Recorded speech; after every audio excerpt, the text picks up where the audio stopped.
মিষ্টি সুভাষ এই মেয়েটিকে আপনারা অনেকে চিনেন, যেহেতু সামাজিক যোগাযোগ মাধ্যমে আওয়ামী লীগের পক্ষে বিভিন্ন অ্যাক্টিভিটি বেশ আলোচনার জন্ম দিয়েছে এবং আপনারা তাকে একজন সাহসী কন্যা হিসেবে, সাহসী মেয়ে হিসেবে দেখে থাকেন।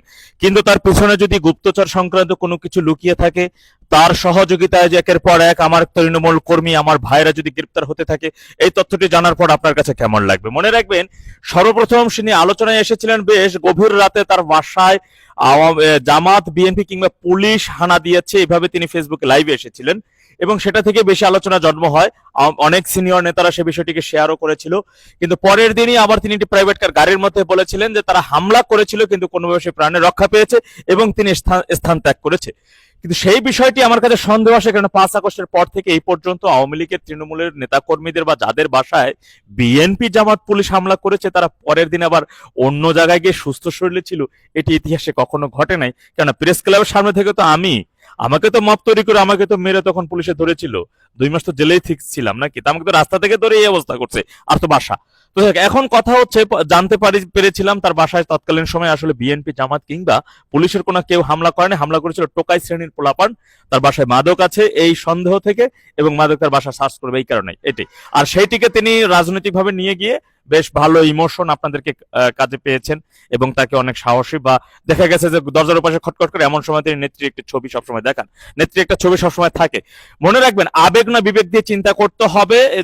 মেয়ে মানুষের কান্না দেখে যদি আপনি ছলনাময়ী কান্না নাকি আসল কান্না যদি না বুঝতে পারেন, ব্যর্থতা আপনার, ব্যর্থতা অন্য কেউ নেবেন। আমার কথা হচ্ছে, তৃণমূলের কোনো ভাই কোনোভাবে গ্রেপ্তার হবে, এটা নেত্রী চাচ্ছে না, নেত্রী এটা সরাসরি নির্দেশ। সুতরাং তার কাছ থেকে কিন্তু ব্যক্তিগতভাবে আমার কখনো চেনা নাই, জানা নাই, আমি তাকে ব্যক্তিগতভাবে কখনো চিনিও না। তার এই থেকে সন্দেহ তৈরি হওয়ার পরে অনুসন্ধানে, বিশেষভাবে অনুসন্ধানে এবং 4 থেকে 5টা সোর্সের মাধ্যমে যারা তৃণমূল পর্যায়ে রাস্তায় মিছিল করছে, ওদের সাথেই কথা বলে বলে তার বিষয়ে জানতে পারে। মিছিল শেষে এমন ঘটনা ঘটছে যে মিছিল শেষে সেই মিছিল অংশ নেওয়া ছেলেরা, মেয়ে মানুষ, একটু তো দুর্বলতা কাজ করতেই পারে, স্বাভাবিক। সে ওই ছেলেকে চা খাওয়ার আপ্যায়ন জানান, আমন্ত্রণ জানাসেন, একটু চা খায়, চা খাওয়ার পরে এরপর একটা জায়গায় দেখা করতে যাওয়ার পরেও পরের দিন গ্রেপ্তার হয়েছে এমন ছেলেও আছে। হৃদয় নাম করে ছেলেটা এখন বর্তমানে জেল হাজতে রয়েছে। এবং আমি পরবর্তীতে যখন তার থেকে সাবধান হওয়ার জন্য ফেসবুকে একটা পোস্ট দেই, তখন একটা বোন আমাকে মেসেজ দেয় যে আপনি তাকে নিয়ে পোস্ট করেন কিনা, বা আপনি কেন করছেন, সে তো আর দলের জন্য অনেক কাজ করছে, 32 নম্বরে কেক কেটেছে, নৌকায় গিয়ে কেক কাটছে এবং বেশ রাস্তায় মানে খুব অ্যাক্টিভিটি তার দেখাচ্ছে। ভাই, কথা হচ্ছে, ঠিক আছে, অ্যাক্টিভিটিকে আমি সাধুবাদ জানাচ্ছি, অবশ্যই ধন্যবাদ, কিন্তু তার পিছনে যদি নেগেটিভ কিছু আমি দেখি, যদি আমার কাছে সন্দেহ, মনে রাখবেন 5 আগস্টের পরে সর্বপ্রথম কিন্তু ব্যারিস্টার মুফাসিল বিদেশ থেকে আওয়ামী লীগের পক্ষে অনেক ধরনের কথা বলে, 32 নম্বর সাজানোর কথা বলে একটা ইমোশনের জায়গা তৈরি করেছিল। আওয়ামী লীগের বেশ তাকে সাপোর্ট করেছিল, সমর্থন করেছিল। এমনকি সে আমাকেও গ্রেপ্তারের জন্য টোপ দিয়েছিল। আমার একটা ভিডিও 2 মিলিয়নের মতো ভিউ হওয়ার পরবর্তীতে তার একটি এজেন্টই তার সাথে লাইভ করার জন্য আমাকে আমন্ত্রণ এবং আমার ফোন নাম্বার চায়। আমি সেটা দিই না, কারণ আমার এত বড় আলোচনার দরকার নেই। এখন কথা তো, সেই মুফাসিল কিন্তু আমাদের নারায়ণগঞ্জ সহ দেশের বিভিন্ন জায়গা থেকে আমাদের গুরুত্বপূর্ণ ভাই বোনদেরকে তৎকালীন সময় ডিবি পুলিশ দিয়ে গ্রেপ্তার করেছিল, মূলত একটি ইমোশনকে কাজে লেগে তাদের নাম্বার সংগ্রহ করে সে নাম্বার ডিবি পুলিশের হাতে হস্তান্তর করে। তো এখন আমার কথা হচ্ছে যে সে গ্রেপ্তার হয়েছিল, সে আমাকে জানিয়েছিল যে সুভাষ তো গ্রেপ্তারও হয়েছিল, 2বার করে গ্রেপ্তার হয়েছে, একবার 2 মাস, একবার 1 মাস জেল খেটেছে। তাই আমি বলতে, সে যেহেতু গ্রেপ্তার হয়েছে, সেই গ্রেপ্তারের কোনো ছবি আছে কিনা, কোনো ফুটেজ আছে কিনা, সেই ফুটেজটা আমাকে দেখো। আছে তো অবশ্যই, সে আজ পর্যন্ত আমাকে দিতে পারে নাই। সেপ্টেম্বরের 29 তারিখে মেবি তার সাথে আমার কথা হয়েছিল। তো আজকে অক্টোবরে দেখেন 19 তারিখ, এই পর্যন্ত 22-23 দিন হয়ে গেছে, দেখাতে পারে না। এমনকি কোটালীপাড়ার আমার ছোট ভাই তুহিন, ও খুব অ্যাক্টিভিটি, কিভাবে মিছিল অংশ নিয়েছে আমি জানি, কন্টিনিউ আমার সাথে যোগাযোগ ছিল। সেই তুহিন সপ্তাহখানিক আগে সুভাষকে ফোন করেছিল এই বিষয়ে জানার জন্য, এবং তার কাছে সেই যে গ্রেপ্তার হয়েছিল তার ছবি চেয়েছিল, সেই ছবি তাকে দিতে পারে নাই।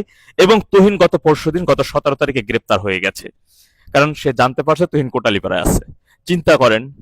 এখন কথা হচ্ছে, আমি একটি কথাই বলবো এই বিষয়ে। আবার আমার নাম্বার, ওই যে মেয়েটা আমাকে ফেসবুকে নক করেছিল, আমি তাকে আমার হোয়াটসঅ্যাপে কল দিতে বলেছিলাম, তা আমার নাম্বারটা নাকি সেই সুভাষকে দিয়েছে, আর আমার নাম্বারটা সে বিভিন্ন গ্রুপে এরই মধ্যে ছড়িয়ে দিয়েছে, আমার নাম্বারও সে গ্রুপে ছড়িয়ে দিয়েছে।